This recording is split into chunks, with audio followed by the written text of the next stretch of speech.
como lembrança da minha profissão, a profissão é quando faz os votos, né? Minha cara pequena irmã, minha cara irmãzinha, me pintou as armas que eu via composto com a divisa quem perde ganha. Interessante, né? Quem perde ganha. Então as armas é como o Monsieur Lefebvre, né? Tem o brasão, né? E tem uma frasezinha, então ali é mais uma recriação, uma maneira de afervorar a piedade. Então a irmã faz os brasões dela. Ela não é bispo, mas ela tem um brasão.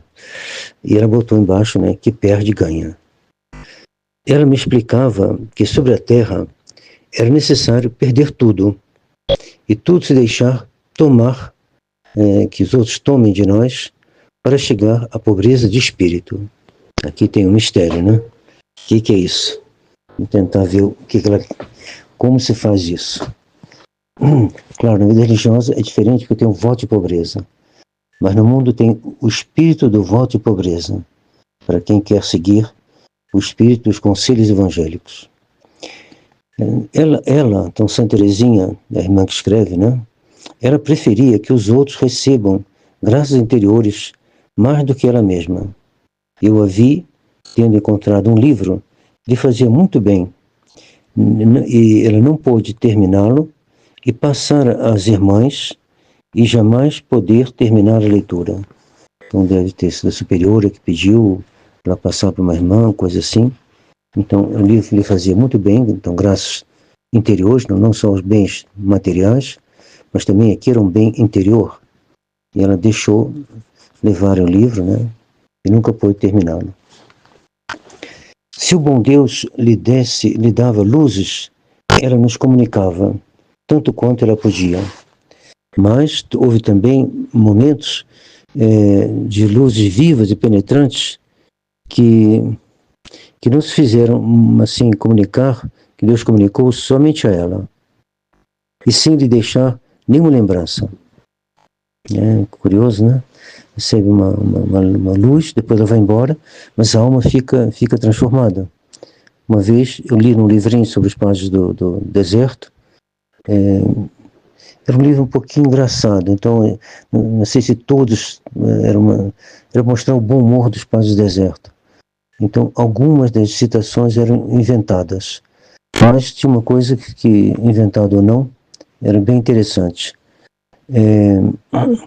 Um padre pergunta a um irmão sobre o sermão. Ele falou: o sermão me fez muito bem. Nós vamos de um outro lá, né? Aí ele pergunta assim: o que você reteve? Ele falou: o que você lembra? Não lembro de nada. Eu falei: como é que ele te fez bem então? Ele falou assim: olha a alface, porque eu trabalhava certamente na horta, o irmão, que era muito simples e muito bom. Ele falou: olha a alface, quando eu lavo ela, não fica nada do que está além, né? Mas ela fica toda limpa. Então ele comparava, o sermão veio como água na minha alma, não ficou nada, mas a minha alma ficou toda mais pura, né? mais transparente, mais santa. Então, logo, eu queria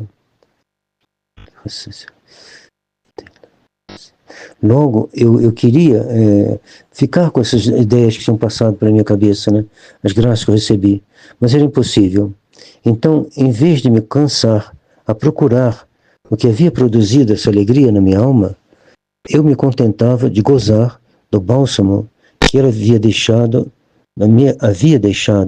sem eu saber como ele tinha vindo, né? E eu estava feliz desta pobreza. Olha que interessante. O importante não é amagazinar coisas. O importante é ter Nosso Senhor no coração. Esse sim. Esse pode guardar à vontade. Como as criancinhas não têm nada impróprio e dependem absolutamente de seus pais, ela queria que a gente vivesse no dia a dia, sem fazer provisões espirituais. Se o bom Deus quer belos pensamentos, dizia ela, e sentimentos sublimes, ele tem os seus anjos. Ele podia mesmo criar almas tão perfeitas que elas não teriam tido nenhuma das fraquezas da nossa natureza. Mas não, ele põe suas delícias nesses pobres, pequenas criaturas, fracas e miseráveis. Sem dúvida, é porque isso lhe agrada mais.